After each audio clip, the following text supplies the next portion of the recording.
सूरतुल फातिहा एक गुफ्तगू। आप इसे दिन में कम से कम 17 बार पढ़ते हैं। हर नमाज का आगाज इसी से होता है। इसके बगैर आपकी नमाज बातिल है। नबी करीम सल्लल्लाहु अलैहि वसल्लम ने इसे कुरान का सबसे अजीम बाब करार दिया। सबा मसानी यानी बार बार दोहराई जाने वाली 7 आयात और फातिहतुल किताब यानी किताब का आगाज। इसके बावजूद ज्यादातर लोग अपनी पूरी जिंदगी सूरतुल फातिहा की तिलावत करते हैं, मगर कभी ये नहीं समझ पाते कि वो हकीकत में कह क्या रहे हैं। इब्ने अरबी ने इस एक सूरत के राजों को खोलने में 40 साल सर्फ किए। उन्होंने जो दरियाफ्त किया वो इतना गहरा था कि उसने उनका वजूद, नमाज और इंसान और खुदा के दरमियान ताल्लुक का पूरा तसव्वुर ही बदल कर रख दिया। उन्होंने कहा कि अगर आप सूरतुल फातिहा की सिर्फ एक आयत को भी सही मानों में समझ लें तो आप वो इंसान नहीं रहेंगे जो पहले थे।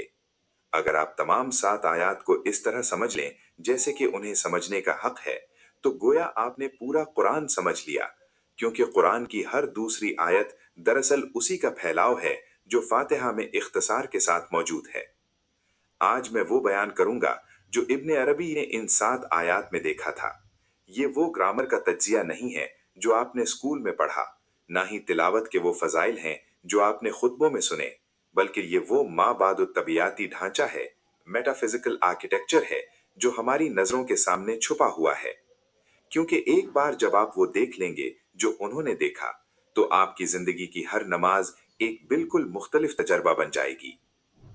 इब्ने अरबी की पहली बसीरत ये थी कि फातिहा कोई एक तरफा कलाम या मोनोलॉग नहीं है, बल्कि ये एक मुकालमा है। हदीस कुदसी इसकी तस्दीक करती है।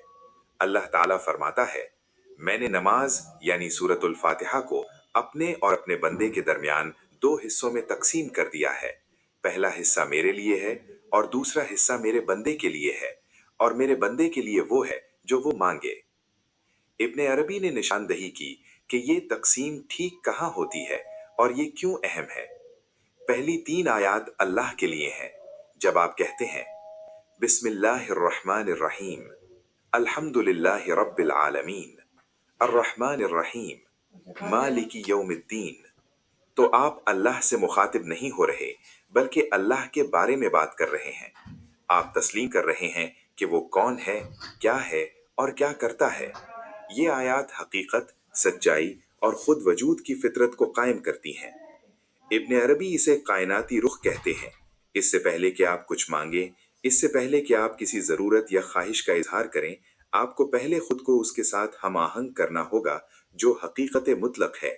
आपको याद करना होगा कि अल्लाह कौन है और उसके मुकाबले में आप कौन हैं। दरमियानी आयत वो कब्जा है जहां दोनों हिस्से जुड़ते हैं। इय्याका नअबुदु व इय्याका नस्तईन, हम तेरी ही इबादत करते हैं और तुझी से मदद मांगते हैं। ये वो मकाम इत्तिसाल है जहां उलूहियत और इंसानियत एक दूसरे से मिलते हैं। इब्ने अरबी के बकौल ये एक आयत इंसानी वजूद के पूरे मकसद को 9 अरबी अल्फाज में समेटे हुए है। इससे पहले की हर चीज इसी की तरफ ले जाती है और इसके बाद की हर चीज इसी से जारी होती है।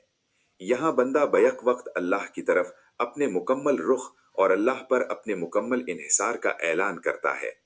आखिरी 3 आयात, क्या आप चाहें